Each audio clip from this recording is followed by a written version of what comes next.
आपका एक बार फिर से स्वागत है हमारे चैनल भक्ति की शक्ति में। आज के इस वीडियो में हम आपको बताएंगे कि प्रेमानंद जी महाराज ने अकाल मृत्यु के बाद क्या होता है, इसके बारे में क्या बताया है।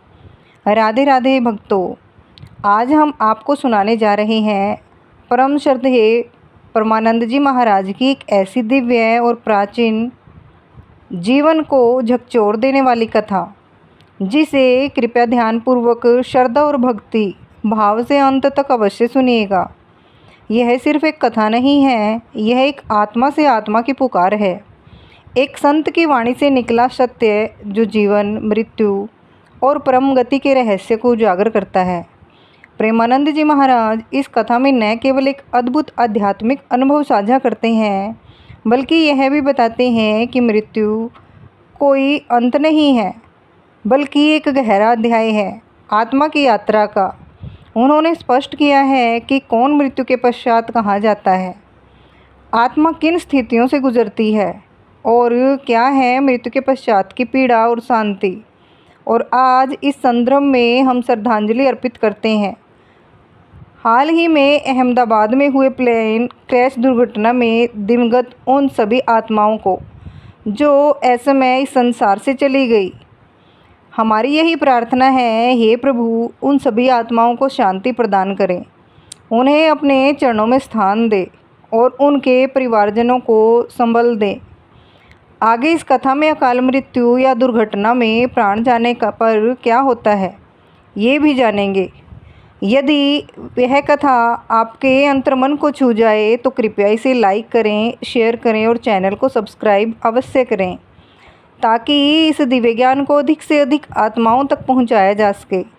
अब आइए हम प्रवेश करते हैं उस गूढ़ और अद्भुत सत्य में, जहां प्रेमानंद जी महाराज स्वयं एक दिव्य वार्तालाप में आत्मा, काल और परमात्मा की लीला का साक्षात्कार कराते हैं। गुरु जी अपने आश्रम में शांति से विराजमान थे। उनके पास भक्तों की भीड़ लगी थी, पर जो भी आता वह अपने जीवन का समाधान लेकर लौटता।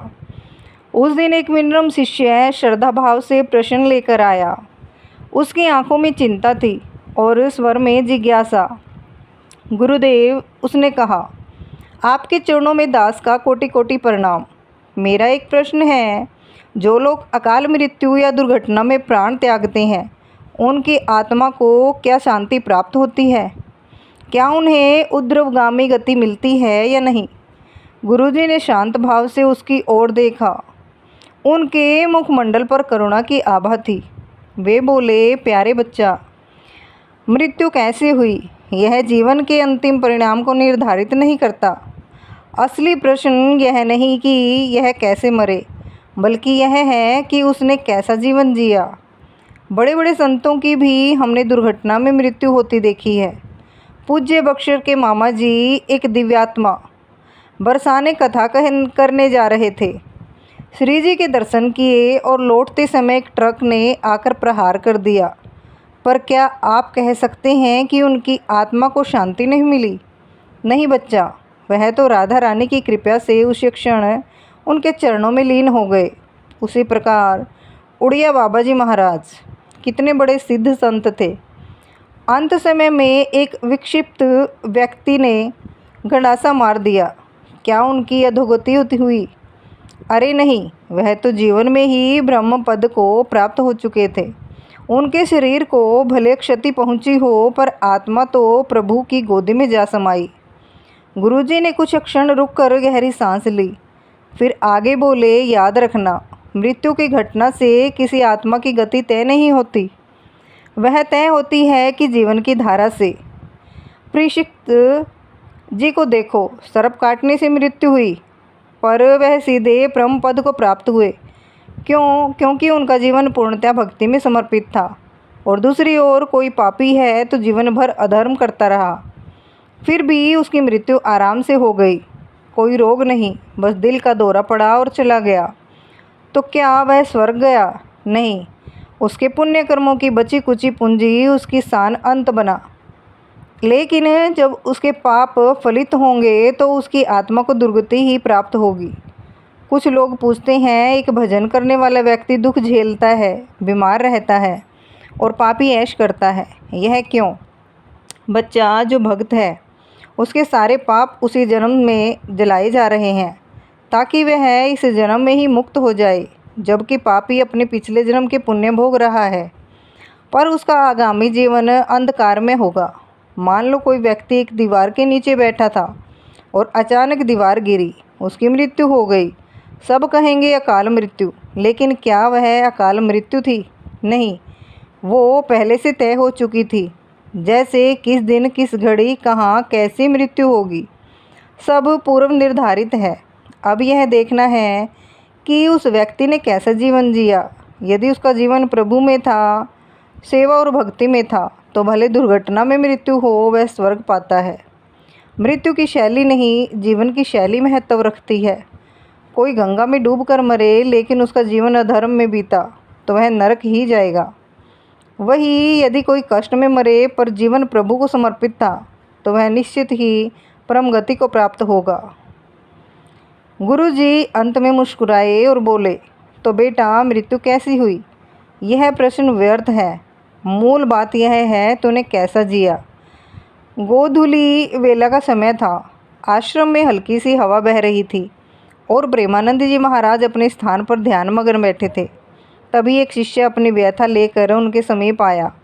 उसके चेहरे पर 7 वर्षों का गहरा दर्द था और मन प्रश्नों से भरा हुआ था। वह बोला, गुरुजी, मेरी 2 बेटियां थीं, 23 और 24 वर्ष की। बड़ी बेटी की तो 1.5 साल की बेटी भी थी।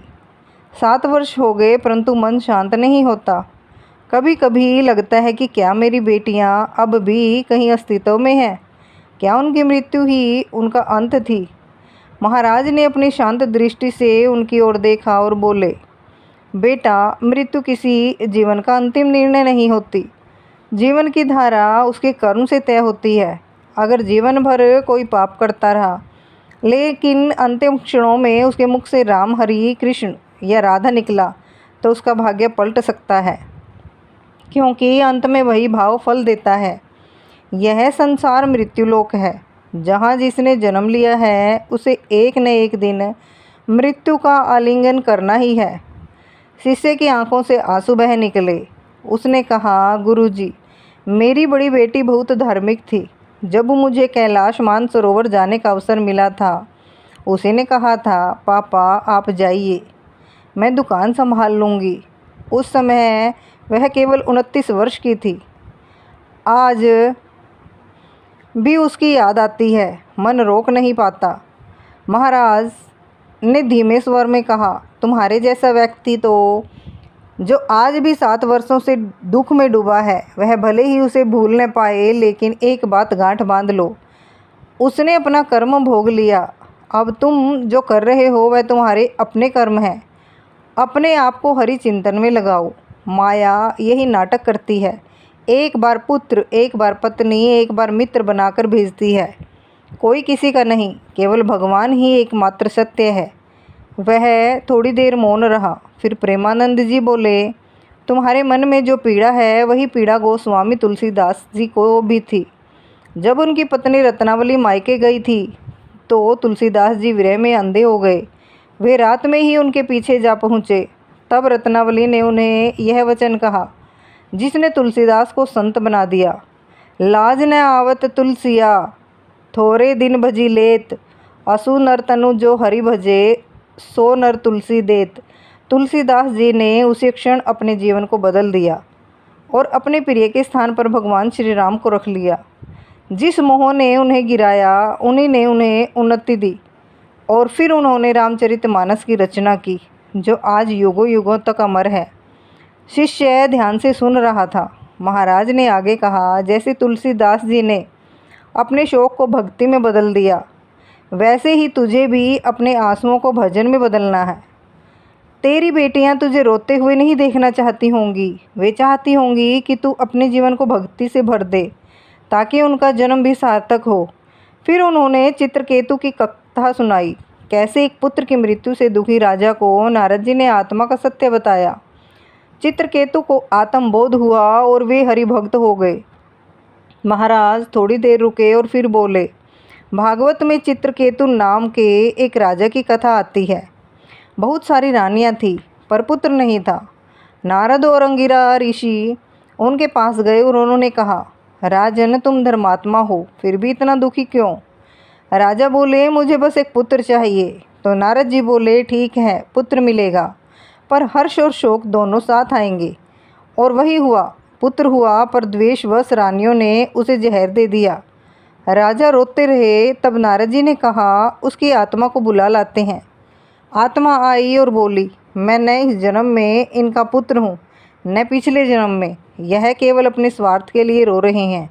मैं अपने कर्म का भोग करने आया था, अब चला गया। चित्रकेतु को बोध हुआ और उन्होंने भजन में जीवन समर्पित कर दिया। शिष्य अब ध्यानपूर्वक सुन रहा था। महाराज ने फिर कहा, भगवान ने तुम्हें भी यही संदेश देने के लिए यह लीला रची है। बेटा, जो चला गया वह अपना कर्म निभा कर गया। अब तुम्हें अपने कर्म सुधारने हैं। हर वक्त राधा नाम जपो। यह दुनिया ठगनी माया है, किसी पर विश्वास मत करो, केवल प्रभु के नाम पर भरोसा रखो। महाराज ने आंखें बंद कर ली और फिर बोले, यह दुनिया वह जगह है जहाँ शरीर रूपी कपड़ा भी उतार लिया जाता है। तुम्हारा साथ केवल तुम्हारे कर्म देंगे। जो तुमने अच्छे किए हैं वही तुम्हारा पुण्य है, बाकी सब यही छूट जाएगा। मृत्यु कभी भी आ सकती है, इसके लिए तैयार रहो। तुम कौन हो, क्या हो, इसकी पहचान शरीर से मत करो, आत्मा से करो। आत्मा अमर है परंतु कर्मों से बंधी है। शिष्य की आंखों से बहते आंसू अब थमने लगे थे। उसने सिर झुका लिया और कहा, गुरुजी, अब मैं रोऊंगा नहीं। मैं राधा नाम का सहारा लेकर अपने जीवन को बदल दूंगा। महाराज मुस्कुराए। बस यही चाहिए था। उन्होंने कहा, अब हर दिन राधा कृष्ण हरि नाम लो। तुम भी चलने वाले हो, बस अपनी तैयारी कर लो। यही धन तुम्हारे साथ जाएगा। राधा नाम ही परम धन है। जब वहाँ जाओगे तो अलग महल मिलेगा, स्वादिष्ट भोग मिलेगा। कभी शुगर की चिंता नहीं, न रक्तचाप की, केवल आनंद, केवल लीला और केवल भक्ति। अब रोना बंद करो, केवल राधा राधा राधा। प्रेम से बोलिए, राधे राधे। जय हो प्रेमानंद महाराज की। ऐसे ही और भी रोचक और धार्मिक आध्यात्मिक वीडियो के लिए चैनल को सब्सक्राइब कर लें। भक्तों, आपको ये कथा कैसी लगी कृपया कमेंट करके ज़रूर बताएं। वीडियो पसंद आया हो तो लाइक करें और अपने दोस्तों के साथ शेयर करें। और कमेंट बॉक्स में राधे राधे जय श्री कृष्णा लिखना बिल्कुल भी न भूलें। राधे राधे जय श्री कृष्णा।